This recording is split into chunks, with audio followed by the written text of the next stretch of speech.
Moin.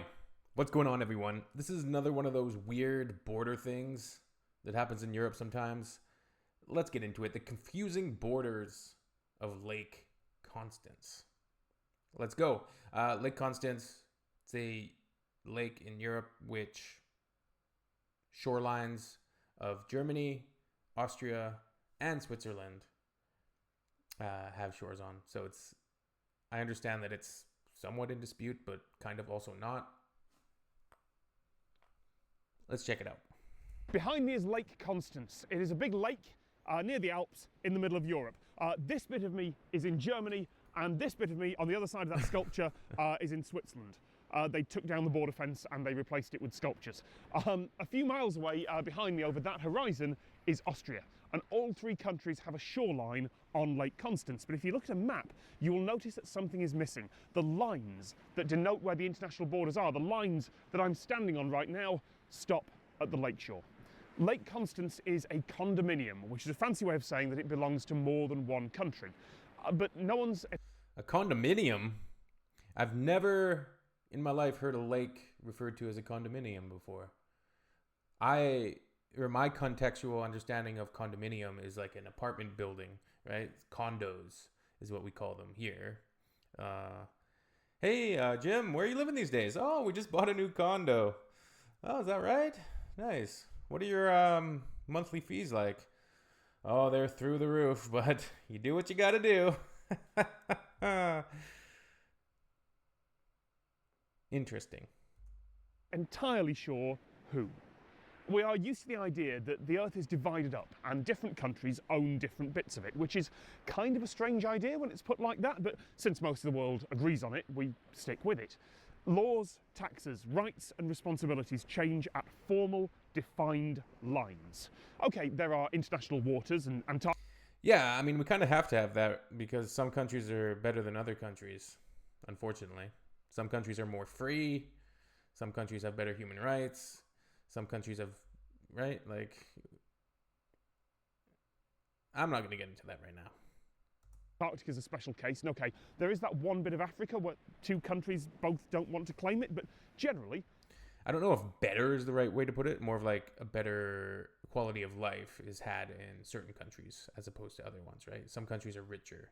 Some countries just have more opportunities for its citizens. Lines. Okay, there are international waters and Antarctica is a special case, and okay, there is that one bit of Africa where two countries both don't want to claim it, but generally, each bit of the world is owned by one particular nation. And sure, sometimes borders get complicated because of treaty glitches or land disputes, but this isn't one of those. It's just that no one ever bothered to actually put down in an international treaty where the borders are. According to Austria, over there, Lake Constance is a true condominium, shared equally by all three countries all the way across. If you are on the lake, then you are simultaneously in Germany and Austria and Switzerland. Yeah, I guess where it gets muddy is if there's like any crimes happening or like something happening on the lake. Like, right, what if a murder takes place on the lake and according to Austria, you're in all three countries. So, like, who investigates it? What police forces?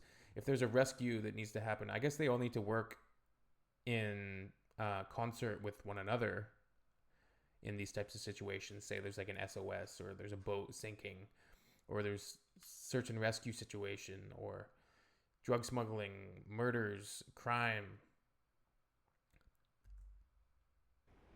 Switzerland is not happy with that. According to them, the border runs straight down the middle of the lake.